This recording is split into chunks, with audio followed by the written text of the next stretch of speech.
Alors, deuxième et dernière partie de ce chapitre, après avoir vu les équations du premier degré d'inconnu, on va passer aux inéquations. Alors déjà on se pose la question, quelle est la différence entre une équation et une inéquation? Mais la différence, là par exemple vous avez une inéquation, ici vous en avez une autre, en fait c'est comme une équation, mais seulement à la place du égal, on a ces signes-là.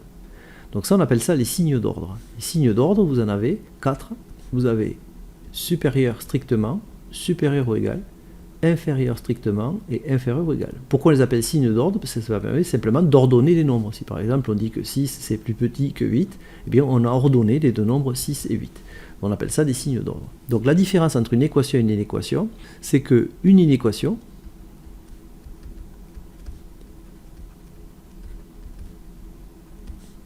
c'est une équation, donc c'est pareil au départ, dans laquelle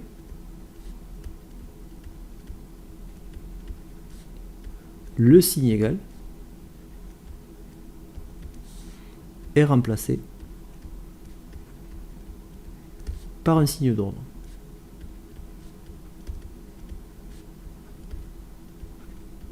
C'est-à-dire ici, par exemple, au lieu d'avoir 6x moins 3 égale 29, ben on a 6x moins 3 supérieur ou égal à 29.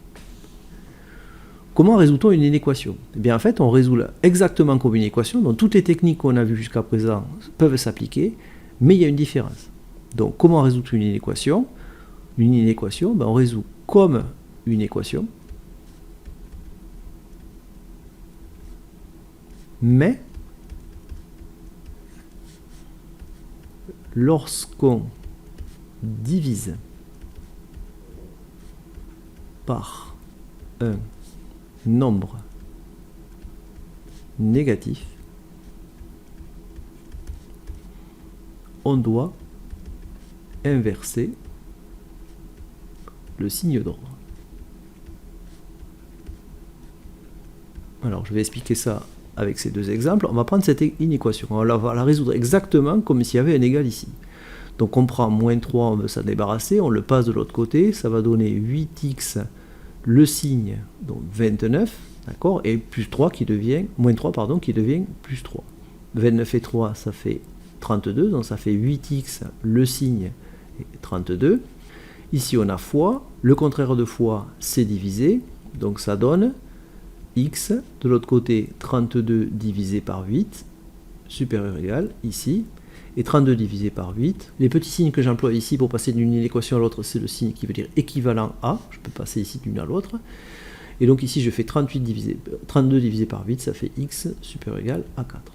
Alors, tout à l'heure je représenterai les solutions de cette équation, mais voilà comment on a fait. En fait on a fait exactement comme si on avait le signe égal là, ça n'a rien changé. Pourquoi? Parce qu'on n'a jamais divisé par un nombre négatif. Mais si je veux résoudre celle-ci, je vais commencer par enlever plus 2 qui va devenir moins 2, ça fait moins 5x de l'autre côté, le signe d'ordre 37 moins 2. 37 moins 2, ça fait 35. Toujours pareil, le signe d'ordre est moins 5. Ici, j'ai un fois, le contraire de fois c'est divisé, donc ça va donner x tout seul. De l'autre côté, 35 divisé par moins 5, et là, j'ai divisé par un nombre négatif qui est moins 5. Donc je dois inverser le signe d'ordre, il est comme ceci, ben je le change d'ordre. Tout ça parce que j'ai divisé par moins 5. Si j'avais divisé par plus 5, je n'aurais pas changé. Et ici, par exemple, si j'avais divisé par moins 8, là, j'aurais inversé mon signe d'ordre. Je finis avec une calculatrice, ça fait x, et là, 35 divisé par moins 5, la calculatrice vous donnera moins 7. Voilà, on résout comme une équation, mais lorsqu'on divise par un nombre négatif, on doit inverser le signe d'ordre, donc on le change de sens, là, supérieur, inférieur devient supérieur. Représentation des solutions d'une équation. Alors on peut représenter les solutions d'une équation sous la forme d'un intervalle ou d'une droite graduée. Alors je vais vous montrer la droite graduée. Donc en fait, on a une droite graduée horizontale, vous connaissez. On place le 0 au milieu et on place la solution. Donc dans l'exemple 1, la solution c'était 4. Donc en 4, ben, si la droite est graduée, on sait qu'ici on a les moins et ici on a les plus.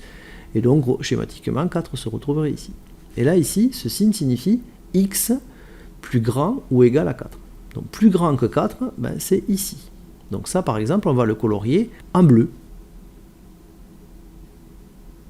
Voilà. Et on indiquera à côté que en bleu, ce sont les solutions. Pour qu'on comprenne bien. Donc les solutions sont tous les nombres qui sont plus grands que 4. Alors, il reste à tenir compte du signe. Deux signes sont différents, vous avez ici supérieur ou égal, ou supérieur strictement.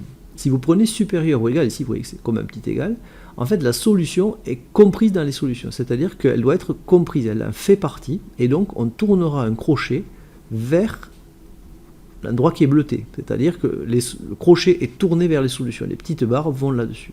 Si je prends le deuxième exemple, je représente ma droite, je place le 0, et donc par rapport au 0, ben, j'ai une solution qui fait moins 7, et donc moins 7 se retrouverait ici de ce côté, schématiquement. Les solutions sont les nombres qui sont plus grands, les x plus grands que moins 7. Donc c'est les nombres qui sont ici. Je vais reprendre ma couleur bleue, et je vais donc colorier tous les nombres qui sont plus grands que moins 7. Mais maintenant, je vois qu'ici j'ai x plus grand strictement que moins 7. Donc ça veut dire que moins 7, on doit dépasser moins 7. Donc moins 7 ne fait pas partie des solutions. On va donc l'exclure. Et pour l'exclure, on va diriger le crochet comme si tourner le dos en fait aux solutions. C'est-à-dire les petites barres ici sont à l'extérieur, elles ne sont pas au-dessus de la partie bleue, elles sont à l'extérieur. Voilà comment on représente les solutions d'une inéquation. Voilà, on arrive aux exercices, donc je proposais de résoudre diverses inéquations. Alors ici, il manquait un signe, je ne sais plus celui que j'ai proposé, ça dépend des groupes que j'ai eus. Mettons qu'on mette inférieur ou égal, mais ça ne change rien. Si c'est supérieur ou égal, ça se résoudra exactement de la même manière. Alors on va commencer par la première, donc je rappelle que ça se résout comme une équation, donc on va commencer par amener moins 2 de l'autre côté. Donc ici il va rester 6x, de l'autre côté du signe d'ordre, 10 qui était déjà là, et moins 2 qui devient plus 2. 10 plus 2 ça fait 12, le signe d'ordre est là, donc 6x. Là on a fois, le contraire de fois c'est divisé, donc on va diviser 12 par 6.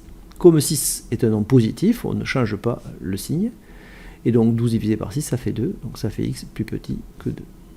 Au niveau des représentations des solutions, on a une droite horizontale, on a le 0, 2 c'est plutôt de ce côté, puisqu'on sait qu'ici on a les plus et ici les moins. Les solutions sont les nombres qui sont plus petits que 2, je vais les mettre en bleu. Les nombres plus petits que 2, ce sont les nombres qui sont ici. Faut-il ou pas comprendre la solution? Bien non, puisque le signe ne comporte pas d'égalité. Et donc pour montrer que la solution est exclue, on va lui faire tourner le dos au crochet. Le crochet va tourner le dos aux solutions, c'est-à-dire ici. Et là on a représenté des solutions. Alors ceci est valable si on marque en légende que ici, ça représente les solutions. On continue. Ici, on se débarrasse de plus 3 en l'envoyant de l'autre côté, donc il deviendra moins 3. 5x va se retrouver tout seul. Le signe d'ordre, inférieur ou égal, 18 moins 3. 18 moins 3, ça fait 15. Le contraire de fois, c'est divisé. X inférieur ou égal à 15. On ne change pas le signe d'ordre parce qu'on a divisé par 5 qui est positif. Et donc 15 divisé par 5, ça fait 3. Au niveau de la représentation des solutions, une droite horizontale, le 0. 3, c'est plutôt de ce côté. Les solutions, c'est les nombres qui sont plus petits que 3. Donc c'est les nombres qui sont ici de ce côté. Faut-il ou non comprendre la solution? Oui, puisque c'est inférieur ou égal, donc le crochet doit être tourné vers les solutions, c'est-à-dire comme ceci. Dernière équation, 4 moins 2x supérieur à 10, alors elle est un peu plus difficile celle-là. Il faut savoir qu'ici, comme 4, on veut l'enlever. Attention, le moins, lui, est avec 2x, donc il ne va pas partir avec. Donc comme il n'y a pas de signe, ben, c'est plus, et le contraire de plus, c'est moins. Donc 4x va devenir moins 4x. Donc on va avoir moins 2x supérieur à 10 moins 4x. Moins 4, pardon. 10 moins 4, ça fait 6. Ça fait moins 2x supérieur à 6. Pour se débarrasser de moins 2, il est multiplié de l'autre côté, on va le diviser. Mais là, il faut faire attention, on a divisé par moins 2 qui est négatif. Donc attention, il faut inverser le signe d'ordre. Calculatrice donnera 6 divisé par moins 2 égale moins 3. Pour représenter les solutions, une droite graduée, le 0. Moins 3, c'est plutôt situé à gauche de 0. Les solutions sont les nombres qui sont plus petits que moins 3. Donc les nombres plus petits que moins 3, ce sont les nombres qui sont de ce côté-là. Faut-il comprendre la solution ou pas? Non, puisque c'est inférieur strictement. Donc on va tourner le crochet vers l'extérieur des solutions, c'est-à-dire dans ce sens-là. L'exercice suivant, ici aussi, je n'avais pas mis de signe. On va mettre par exemple inférieur ou égal. Mais c'est possible que sur vos cahiers, vous ayez supérieur ou égal, mais ça ne change rien à la méthode de résolution. On va commencer donc par la première des équations. Ici, on a 3x, c'est-à-dire plus 3x, qu'on va amener de l'autre côté, qui va faire moins 3x. Donc ça va faire 8x plus 5 moins 3x. Du côté ici, ben, il ne reste plus que moins 15 et on a notre signe d'ordre qui est ici. On va virer plus 5. Donc il va nous rester 8x moins 3x. Lui est parti. Le signe d'ordre, moins 15, moins 5, puisque plus 5 va devenir moins 5. Moins 15, moins 5, ça fait moins 20. Des x, j'en ai 8 moins 3, ce qui fait 5. Et pour terminer, le contraire de fois, c'est divisé, ça fait x plus grand que moins 20 sur 5. Ici, on n'inverse pas le signe d'ordre, parce qu'on a divisé par 5, qui est un nombre positif. Moins 20 sur 5, ça fait moins 4. Représentation des solutions, on tire une droite horizontale, le 0 ici, moins 4 on est plutôt de ce côté. Les solutions c'est les nombres qui sont plus grands que moins 4. Plus grand que moins 4 c'est donc de ce côté. Ici il n'y a pas le petit signe égal, donc moins 4 doit être exclu, donc le crochet doit être tourné en sens inverse par rapport aux solutions. Une équation suivante, il faut amener 6x de l'autre côté, c'est plus 6x, de l'autre côté ce sera moins 6x, ça va donner 4x moins 5 qui était déjà là, moins 6x qui vient d'arriver, le signe d'ordre inférieur ou égal, et ici il reste plus 7, c'est-à-dire 7. On vire moins 5, ça va faire 4x, lui est parti, donc ça fait 4x moins 6x, le signe d'ordre, 7, et moins 5 devient plus 5. Des x, j'en ai 4 moins 6, ce qui fait moins 2, et de l'autre côté, 7 plus 5, 12, fois, le contraire de fois c'est divisé, x, 12 divisé par moins 2, mais attention, on a divisé par un nombre négatif, donc il faut inverser le signe d'ordre. Pour la représentation des solutions, une droite horizontale, le 0, ah pardon, j'ai pas terminé, du coup mon petit signe est équivalent à, et là je divise, et ça fait moins 6. Et le signe est donc supérieur ou égal. Donc là je mets moins 6, qui est de ce côté-là. Je veux les nombres qui sont plus grands que moins 6. Donc plus grand que moins 6, c'est ici. Faut-il prendre la solution, c'est-à-dire moins 6, la borne? Oui, puisque c'est supérieur ou égal. Donc pour montrer que je vais la prendre, je vais tourner le crochet vers les solutions, c'est-à-dire les petits bras sont du côté bleuté. Et je n'oublie pas évidemment d'indiquer ici que en bleu, ce sont les solutions. Alors on finit avec une application concrète des inéquations. Aurélie a beaucoup progressé ce trimestre en mathématiques. Elle a obtenu une note suivante aux 3 premières évaluations, 8, 12 et 13,5. Elle voudrait obtenir une moyenne de 12 sur 20 ce trimestre, mais il ne reste plus qu'une seule évaluation. Quelle note minimale doit être obtenue pour atteindre cette moyenne de 12 sur 20?